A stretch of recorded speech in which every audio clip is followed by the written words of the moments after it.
هذا النور شفاء صدور.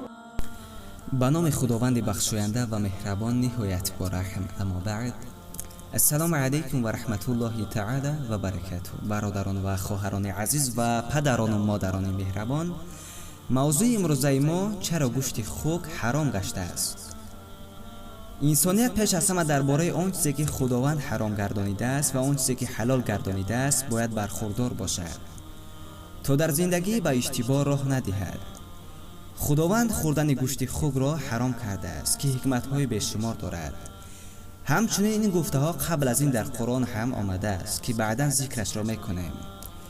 دانشمند در مقاله‌اش می‌نویسد خوک جانور گوشت خور و پلیت خور است، از این خاطر او را حرام دانستند. حکمت‌های حرام گشتن گوشت خوک: یکم، این جانور دارای عادت‌های بسیار زشت و ناپسند بوده با مادر خود علاقه جنسی برپا می‌کند. دوم، حکمت دیگر این که این جانور نجاست و موش‌های مرده صحرایی را دوست می‌دارد و از آنها استفاده می‌برد. دوست داشته‌ترین غذا برای خوک لاشه مرده و پلید است. سیوم، جنبه دیگر این مسئله این است که در گوشت خوک تخم کرمینه روده موجود است. حتی اگر این گوشت در آب 10 ساعت بجوشد تا حال خطرش از بین نرفته است. چهارم، وظیفه اساسی این جانور نیست کردن پلیدی‌هایی است که در زمینند. پنجم، خوردن این گوشت خطر و تأثیر روانی، معنوی و اخلاقی دارد، زیرا خوک غیرت و ناموس ندارد و کسی که گوشت خوک را می‌خورد دیوس می‌شود. ششم، جنبه آخرین این است که خوک با دیگر خوک‌های نر علاقه جنسی می‌کند و چندین خوک نر که در نزدش باشد آنها را در یک مدت معین قناعت بخش می‌گرداند.